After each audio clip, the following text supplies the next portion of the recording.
is flattening, and I want to share my screen and talk about what that means, what it looks like, and why at least Italy is on the right track right now. I'm also going to show you the site that I use to get my information, and if you'd like to ask me questions about this, you can, but I'm not an expert in any of this. I'm just someone looking at numbers, and I wanted to share them with you because I know a lot of people are like, why do we have to do this? Is it really affecting anything? Does it matter? How long do we have to do this? I don't have all the answers. I might not have any answers, but I want to show you the information I use, where I get it, and how I interpret it, because I think it is important. And I haven't said anything really about the virus other than please stay safe in probably about a month or so. So I'm going to share my screen, which is a little ugly using the system that I use. So just be patient with me for a moment. Let's see, it should look like this. Let me take the Delta CX off the screen. See, that's what really goes on behind the scenes. Okay, hopefully now you are seeing my screen. And yeah, and me. Hi, little me. So this is a site. Here's the web address for it. It is in Italian, but I'm going to show you my favorite parts of the page and what they mean and why they're important to take a look at. Every day this is updated at 6 p.m. Italy time. So since it's a quarter to 8 at night, this already has today's numbers. So my first favorite graph is this one, and I want to show you guys what this is. The gray bar matches the left axis, and it represents how many people got tested around all of Italy that day. So for today, April 8, there were 51,680 tests given, 3,836 people were positive. And that's 7.4% of the people tested, not of the population. But what I want you to notice here, and then also the red bars, that's the new positives. So we've got number of tests, and you can see that Italy's kind of testing more and more people, though it takes some dips sometimes. But then I want you to take a look at this black line that's kind of running throughout. The black line corresponds to this right axis, and that represents what percentage of the people who've been tested are coming out positive. And as you can see, that is mostly dropping. And the date that I like to remind everybody of is March 13th. Even though there were parts of Italy that were closed and locked down before March 13th, that was the day when they closed all of the non-essential businesses. So to me, the best behavior from the Italians really starts March 13th. And so you can see that once we passed kind of 2 weeks of all the incubation period with finding the people who were getting sick from being previously exposed, now that we're keeping distance from each other and staying home, we're getting much fewer cases. There's some other good charts and graphs on this page that I think are relevant to show you. If you want to know what's going on in Italy and if this means anything to you. And that is this one, which definitely shows flattening the curve. Now, everyone keeps saying flattening the curve. And again, that doesn't mean necessarily that nobody gets sick. People are still getting sick, but excuse me, I'm not sick yet as far as I know. But the important part is to not tax our hospitals as much. So on this particular graph, the pink part at the top represents how many people are who have been diagnosed as positive are isolated at home. So these are people whose symptoms are not bad enough to put them in the hospital. They are at home. So as of today, all of Italy has an estimated 63,000 people trying to recover at home. You'll see the middle red says ricoverati, but that's not right. And I probably didn't pronounce it very well because I'm still learning Italian. But basically, it sounds like recovered in English, but it actually means hospitalized. So we've got about 28,000 people around Italy who are hospitalized. And then that top number, that darkest red, that little sliver on the bottom, is basically your intensive care unit. And that's how many people are in it. And you can see the curve is flattening, because otherwise, without this, it would just kind of just go up, up, up, up, exponentially because everyone's infecting everyone, and so there would be more people in the hospitals. The curve would be much sharper, look like that. But I can show you what the curve looks like because of another graph on this page, which is this one. And this is taking a look at total number of cases by country.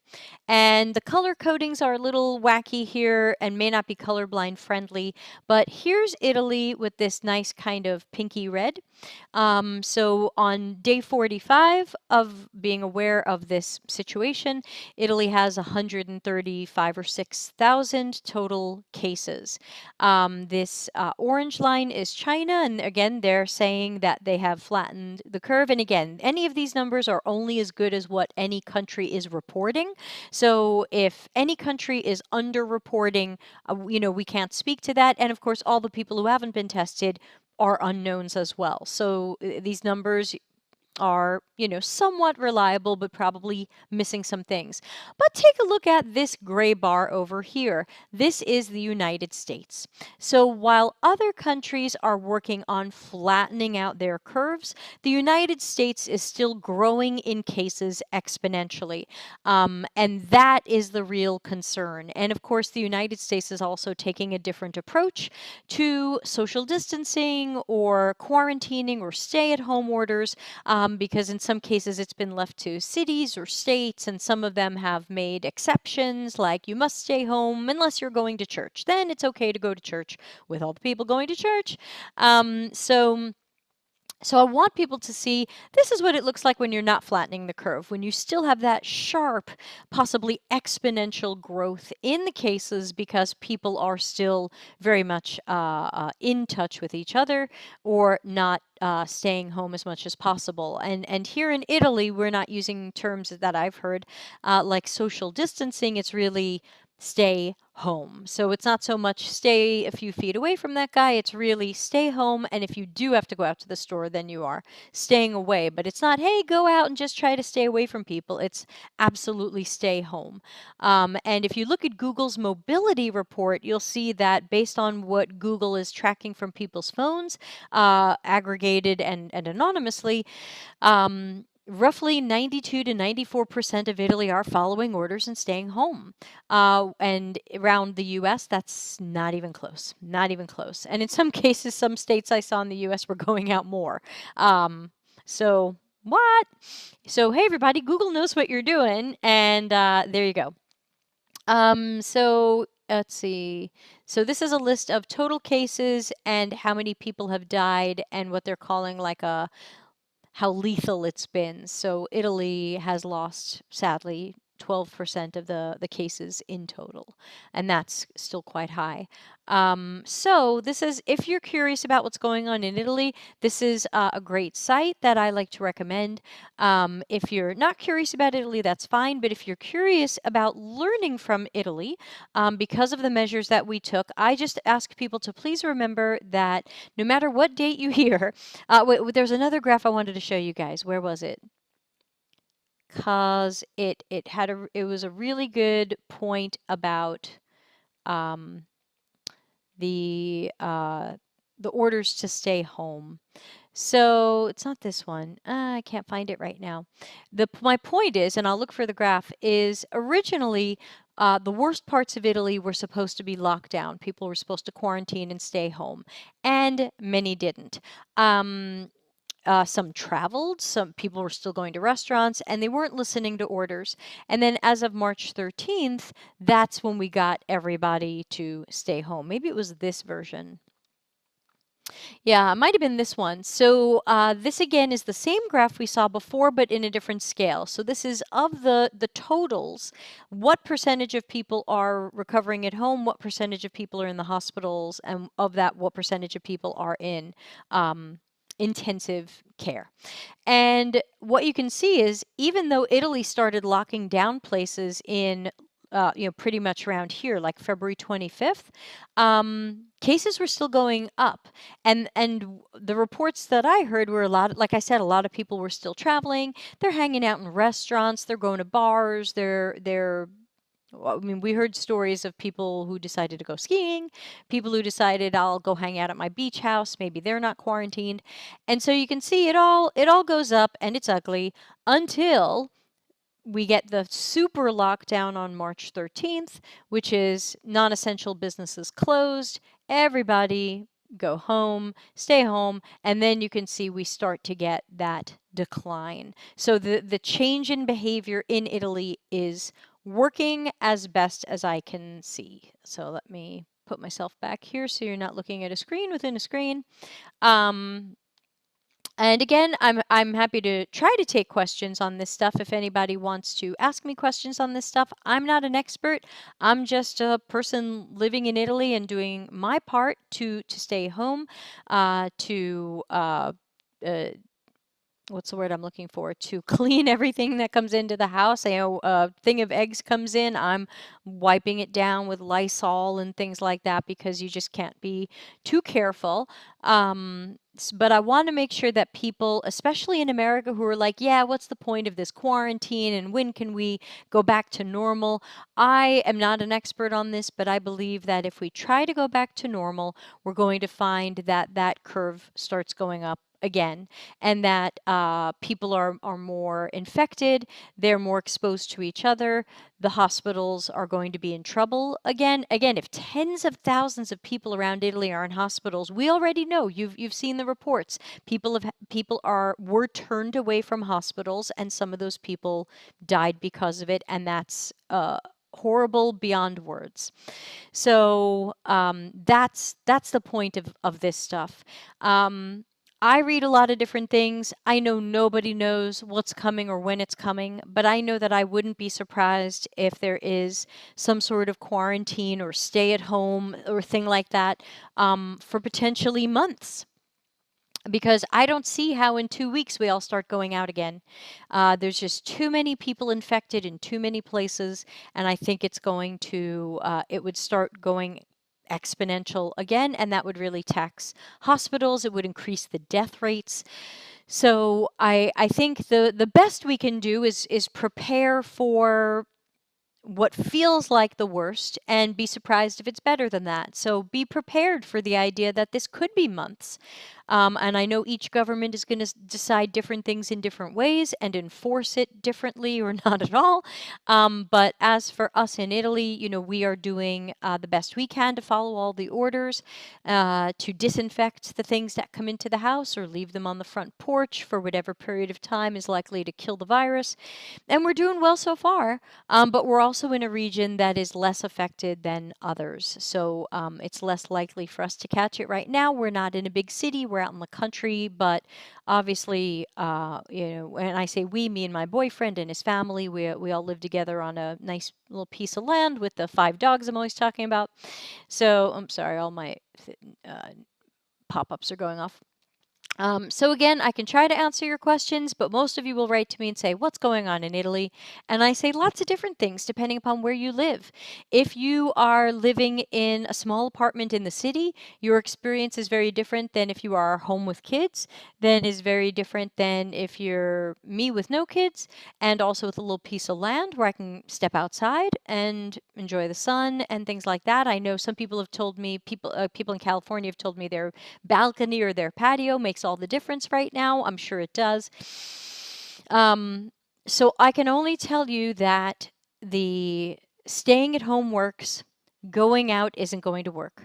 Going out, wearing a mask, hand washing, it's not going to be enough. I think it's too easy to make mistakes. If you can do it perfectly, that's great. But I think it's probably really easy to go to the supermarket, take something off the shelf, and put it in your cart or put it down and touch your face, wipe your nose, touch your hair, like whatever it is. And we don't know who touched that bottle before you did. Now, am I paranoid? Am I out of my mind? I don't think so, but I am a play out possible outcomes person. So I'm just trying to think about if what we're hearing is true about how the virus moves or travels or stays on surfaces, then I have to imagine that this glass bottle that I might have picked up in a store has a virus on it for more than 9 days. And I touch it and it's now in my universe. I don't know more than that. I'm not an epidemiologist. I did not finish my medical doctor pursuits. I only know that it's better to be safe than sorry, and this is really sorry because this is the kind of sorry where you're going to go, oh my gosh, I'm sick and I infected people I care about. I couldn't live with that guilt. I would live with the guilt, but I'm just saying that would be very difficult for me to imagine that I gave it to other people. Oh, Liz is here. Super awesome, Liz. If you need her, hire her. She's always amazing. She says, two of my friends think they got COVID from the supermarket. Sad face. Yeah, again, I'm not an expert, but I'm just thinking about all the things that everybody else is touching. And yeah, you can put on kitchen gloves or disposable gloves and go to the supermarket and touch all the things. But then what did you do? Did you wear those gloves driving your car and touch your car? You know, to me, like I don't want people to be paranoid, but I think I do want people to be more conscious of how we could be catching it or transmitting it or around it. And, and we just have to work a little harder, and we have to deal with staying home and that isolation.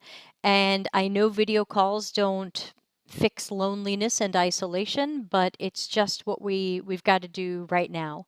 If you read the Google Mobility Report, there's a lot of interesting things in it.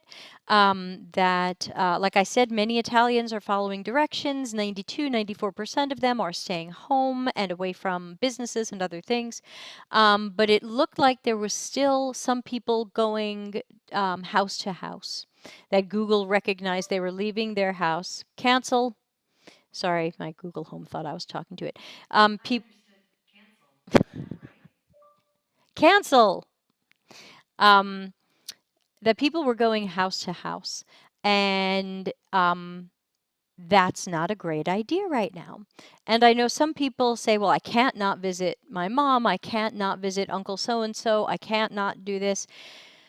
I know, but there's too much risk. I think there's just too much risk of you catching something from them, you giving something to them. It's just very scary. So take a lesson from the numbers from Italy, and we're only getting those improving numbers. Yes, we still have new cases every day. We haven't stopped getting cases, but we're only getting these improved numbers because we are 92 to 94% of us are following the rules. So thank you for listening. I hope this wasn't annoying or preachy, but I just figured there are some really good charts and graphs out there. And while they're only as good as the numbers we have, and there's so many numbers we're missing, I know many friends in America have told me they think they have it, but they didn't get tested, or they think they have it, and they went somewhere and they were told they won't be tested because they didn't look sick enough. So we know that there's a lack of tests in many places. But Italy looks like they're testing 30 to 50,000 people a day, and our percentage of infections is going down. So that tells me that the spread of it statistically is probably dropping. Whether it's dropping the exact number in the chart or not, who knows? But please keep staying home. It's boring, it's isolating, or it's crazy making for people who are struggling with homeschooling kids and others who need care. It's Nobody said this is easy, but we still have to do it. And I think many of us are very lucky that we've never lived through a war, you know, where we are, though some of you have lived through wars. And I'm not going to try to compare either of these two things. They're completely different. But there's always weird times when we have to do some weird things and make weird choices for some longer term greater good that we may not understand right now. So take a lesson from the Italy numbers. I think we are flattening the curve. I don't think they're going to let us start hanging out more than we are. Originally, Italy closed through April 3rd. That got extended to, I think, April 13. But their original state of emergency was declared through July 31st. So in February, they were declaring a state of emergency through July 31st. And honestly, I wouldn't be surprised if we're quarantined for that long, so that there is either by then solid knowledge of proper medication medication that treats this or some preliminary vaccines. I just think this could be months.